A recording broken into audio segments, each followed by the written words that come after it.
Op got rejected by a guy who gave her butterflies and wants to know if she should reach out to him. She updates 3 years later painting a love story, but a commenter goes through her post history to reveal a different narrative. Posted by u/chroma_sparkles. So, I, 31F, was seeing a guy, 38M, for about a month. We went on 7 dates total and slept together twice. He seemed very excited about me in the first 3 weeks, planning dates, kissing, holding hands, and showing general PDA in public. He paid for every meal and activity, and he texted me daily. We had great conversations, and everything seemed to be heading toward us happily dating. Then, this past week, I suddenly noticed him slow fading me.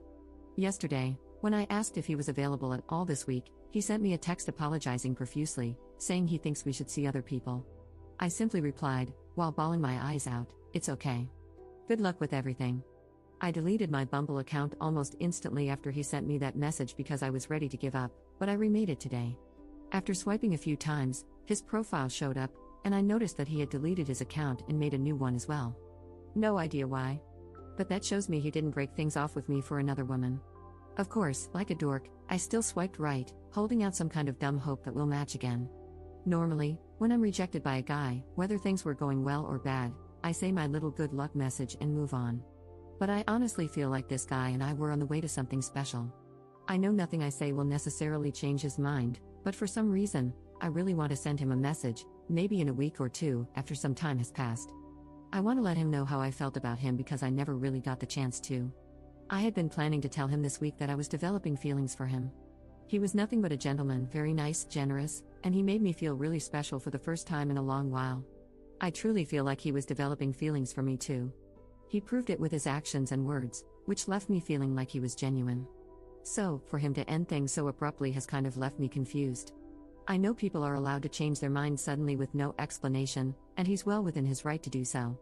I'd be lying if I said I wasn't hoping the message would get him to change his mind or, at the very least, open the door for us to talk more about what happened. But I'm not a complete fool. I know it's more than likely that he will read it and not respond, even though we didn't end on bad terms. Even knowing that it most likely won't make a difference, I still want to send it because I really do want him to know how much I liked him and appreciated him, even if he doesn't care enough to respond.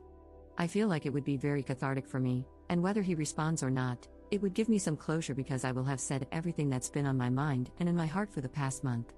Should I go for it, or is it a waste of my time? Edit. You are all right. I won't send him anything. I might still write the message as I originally intended, for my own personal catharsis, but I will not send it to him. I won't make a fool of myself chasing after someone who told me they weren't interested. If he wants to reach out to me, he will. And if I never hear from him again, which I most likely won't, then that's my closure. Thank you for all the responses, even the ones that were a bit harsh. Update 3 years 5 months later. About 3 years ago, I made a post asking if I should reach out to a guy I was seeing after he rejected me. The general consensus was no, so I didn't. However, 3 months after I made that post, he actually reached out to me. We hadn't spoken at all during those 3 months, and I didn't go on any dates with anyone else. When I saw his text, my heart dropped, but I remained skeptical. After about 3 days of texting, he asked me to dinner. I grilled him about why he had rejected me and why he decided to reach back out. I wanted to ensure he wasn't playing any games. If I had sensed even a hint of that, I would have cut him off immediately. To keep things vague for privacy, the reason he gave for rejecting me was that he thought there was an incompatibility between us. Even though he really liked me, he didn't want to drag things out and then break it off later after one or both of us had developed deeper feelings. I asked why he decided to come back, and he explained that he realized we had something really good. He said he really liked me and was willing to overlook the incompatibility because, after thinking it through, he concluded it wasn't a big deal in the long term. For context, it wasn't anything major like kids, marriage, etc. He admitted he had made an assumption and ended things too early when he probably should have waited and talked it out with me. He acknowledged his mistake and apologized multiple times. I also asked if he had been seeing anyone else during the 3 months we weren't talking. He said no, he hadn't even been on any dates since me. Since he had never given me a reason not to trust him, I chose to believe him. I just wanted to make sure he wasn't using me as a rebound after being dumped or something. Long story short, we've been together ever since that dinner. And now, 3 years later, we're engaged. We are madly in love, and he truly is my best friend. My mom loves him, his mom loves me, he loves my fur babies, and they love him, so all is good. I'm sharing this not to brag, but to encourage people to stop cutting others off so quickly or assuming bad intentions when someone comes back. Believe me, I've been led on and used by men in the past, and I probably should have cut them off sooner. Looking back, the signs were there, but I chose to ignore them. My now fiancé has been nothing but a parade of green flags, but I was still cautious when we started dating. As much as I liked him, I would have walked away if I had seen any red flags. He came to me correctly and didn't play games. He asked me to be his girlfriend without me having to push for it, and he literally told me, "I didn't reach out with any intention other than asking you to be my girlfriend." Don't be afraid of being someone's second choice because, in a way, we're all someone's second choice. If someone comes back, don't assume they have bad intentions, unless they treated you poorly to begin with. But if someone was kind, caring, and generous, and things didn't work out the first time for some reason, it doesn't hurt to give it another try. Just make sure they're not playing games, and if they are, leave. Okay, this is really rambly, sorry. Thanks for reading. Edit. I'm still not going to reveal the actual reason. But, like I said, it turns out it actually wasn't a major incompatibility, just a bad assumption on his part. If we had truly been incompatible in some way, we definitely still wouldn't be together. Compatibility in a relationship is different for everyone, so what works for some people may not work for others. Commenter.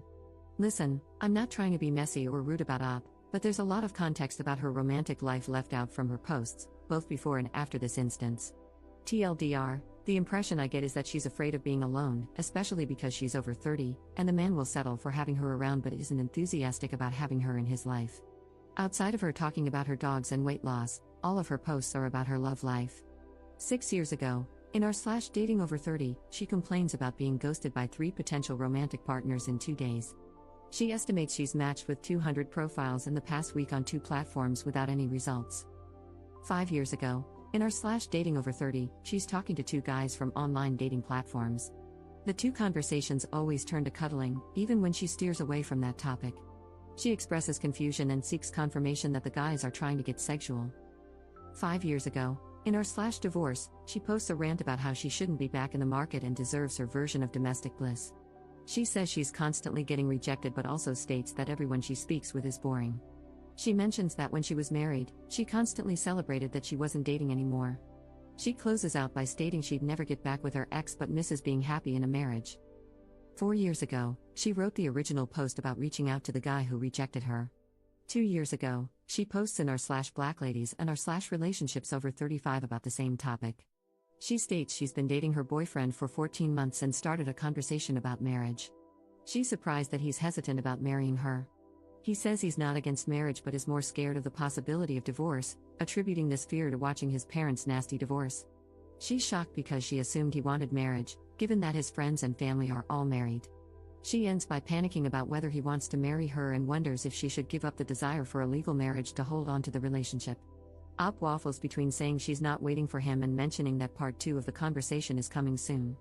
The comments are revealing. Neither of them has retirement savings. Op mentions they won't have kids but avoids addressing questions about her previous statements that she wanted children, etc. Then she makes various posts about selling an engagement ring. The first post, she's selling an engagement ring to purchase another one that fits her preferences. My opinion, he agreed to marry her and she's buying her own engagement ring. The second post, she drops the price to move the ring quicker. Based on her wording, it seems she can't afford the new engagement ring until she recoups the money from the initial one. This could indicate her financial situation and the level of investment her fiancé has in the engagement, giving him the benefit of the doubt that he's willing to contribute to the costs of the new ring. The third post, she asks for opinions on the different stones she's considering, wanting a moissanite stone as close to a diamond as possible, and posts a video of the loose stone she chose. Then 7 days ago, she posted the update to her original post, the one about reaching out to the guy who rejected her. My thoughts: I don't know if Op comes from a conservative background or grew up on Disney movies /rom-coms, but she seems very male-identified and views marriage as a rite of passage into the top tier of adulthood. She's mentioned in comments that people gain social capital when they get married and that she doesn't want to grow old as someone's girlfriend. I think she's willing to give up her actual wants if it means getting a husband. She has a pattern of deferring to the man in her relationships, even if it means taking on the bulk of the risk. For instance, her ex-husband wanted a husky even though they already had 2 dogs, and she didn't want another dog. The ex left her a couple of months later and left the dog at her house.